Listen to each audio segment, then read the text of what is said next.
wajib upon you. You don't fall into fisq. What does it mean to fall into fisq? You don't do any action that makes you a fasiq. What is the action that makes you fasiq? Major sin. Of course, if you don't repent, if you repent, Allahumma balak alhamd. There's people who did major sin. Repent. We're not going to say we're not going to hold this all the time on them and say we'll never accept anything from them. No, these people do major sin, then they repent. We're talking about somebody who does major sin, and you can see him, afanullah iyakum, or minor sin, and he doesn't consist on those minuses. There's no persistence, and that's what the stronger opinion regarding al-israru ala al-saghira, what makes it become al-kabira. So this is the first condition for a person to be approaches in dua, in the deen. Barakallah fikum. And then the second condition, قال واستقامة المروءة. استقامة إيش؟ المروءة. قال أن يفعل ما يحمده الناس عليه من الآداب والأخلاق ويترك ما يذمه الناس عليه من ذلك. Which means a practice in manners and etiquette. It means the narrator must be a person whom the people consider to be praiseworthy. The people consider to be praiseworthy by way of character and etiquette, and are known not to indulge in acts which people consider to be blameworthy, even if it's not haram. مفهوم يا إخوان? Even if it's not haram. مفهوم يا إخوان? Even if it's not haram, it means an action or even a dress, a clothes, should I say, that can be worn even though the person himself is hiding his awra, but that type of dress, the type of talk, the type of things that he does, it is considered to be blameworthy by the people. And of course, the people of haqq, the people of sunnah, not the people, the kuffar, and so on and so forth. Not the norm of the kuffar, but the norm and the custom of the true believers. So as you can see, for somebody to be adl, integrity, to be trustworthy, the narrator has to fulfill two conditions. Istiqamat al-deen or istiqamat al-muru'ah. To be a practice in the religion and to be a practice in manners and etiquette. To be a practice in the religion, if somebody that does what Allah commanded him to do, and he doesn't fall into things that makes him a fasiq, which is major sin, or consist on doing the minor sin. مفهوم يا أخوان? The second condition has to be a practice in manners and etiquette, which means the person has to be known as a person to be praiseworthy by way of character, by way of manners, and with the people know him not to indulge in things that people themselves consider to be blameworthy. The people themselves consider it to be blameworthy, even if it's not the action itself, even if it's not haram. Now, how do we know somebody is trustworthy? Which is very important. First of all, can anybody claim to be trustworthy? Because the Sheikh hasn't spoken about this. He spoke about how we know, but this things that I will talk for 1 or 2 minutes, very important, because people might have doubt. They say, what makes a person? A person can claim to be trustworthy. Because to be trustworthy, as you can see, someone can pretend to be trustworthy. Let's say he can pretend to be trustworthy. He can pretend to act upon everything that Allah has commanded him to do. مفهوم يا إخوان? Let's say he prays in front of people. He prays in time, in jama'ah, in front of people. But when he's at home, he doesn't do so. We don't know. We only judge by what we know. For instance, pretend to fast, but in reality he's not fasting. So he can deceive us. So that's what the ulama will say. Say we can split those people in 3 categories. Somebody who have the uprightness and the deen and the muru'ah, which is apparent and hidden. Those are the elite, the top. ظاهر وباطن. Those are the one that are trustworthy.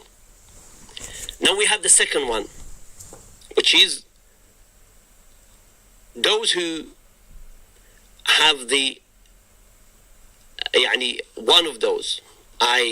He have the ظاهر but he doesn't have the batin, or he have the ظاهر, the batin, and he's not ضابط. And then the third one who claim and he's not none of those.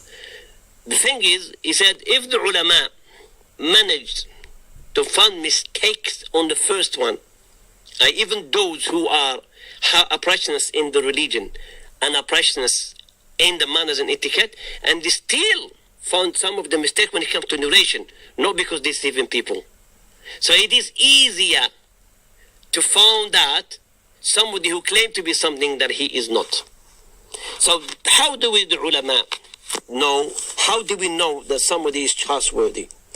Al-Ilm says, as the Shaykh rahmatullahi alayhi, Shaykh Ibn Uthaymeen says in the book, قال وتعرف عدالة الراوي بالاستفاضة كالأئمة المشهورين مالك وأحمد والبخاري ونحوهم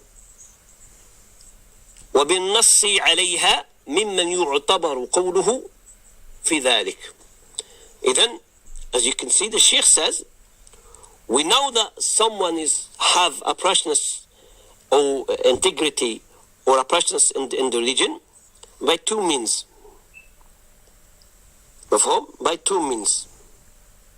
By the endorsements. By two means. Of the narrators of his era, and he become famous, and it will be no question to ask. You don't see people asking about adalat or the integrity of Imam Malik or Imam Ahmed, for instance. Those are known.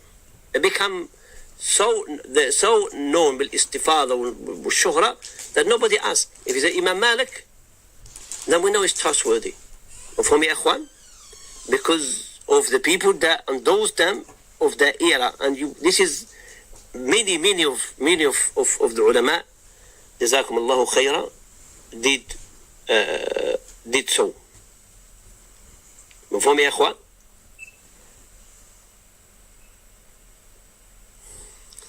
So this is one way. Istifada, which is called the istifada, the endorsement of the narrators has or must be done by more than one person, and of course those persons themselves need to be the people of integrity. Not anyone can praise another person. مفهوم يا إخوان? So those are the people that are known. And then he could be praised by other, even if you're not there in their era, after his era, by the people who have integrity, and then they endorse those people by saying they are adil.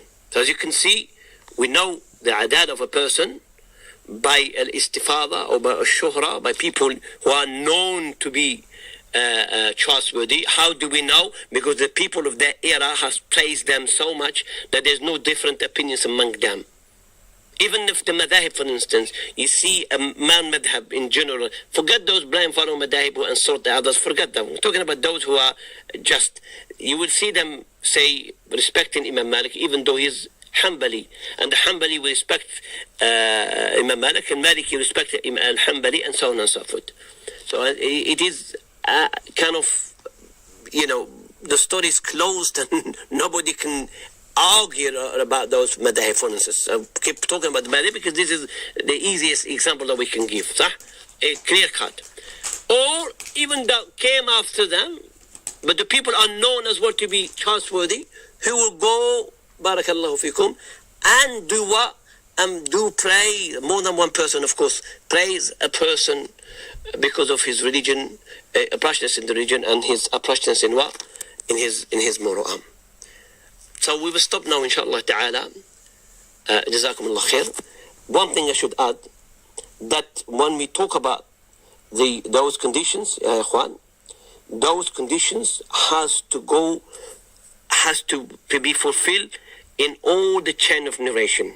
Even though the Sheikh, he didn't say that, but if you check with Imam Suyuti rahmatullah alayhi in his poetry regarding the Hadith, when he said, when he said وَعِلْمُ الْحَدِيثِ ذُو قَوَانِينَ, the whole thing, and he said وَحَدُّ الصَّحِيحِ مُسْنَدٌ بِوَصْلِهِ ينقل عدل ضابط عن مثله.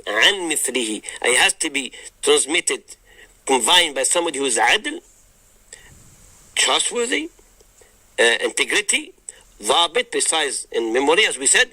عن مثله, all the chain has to be the same. We're not going to say if there's 5 people in the chain, we're not going to say, only the first or the second are udur, but the rest don't have. No. All the chain. So عن مثله ولم يكن شدا ولا معللا.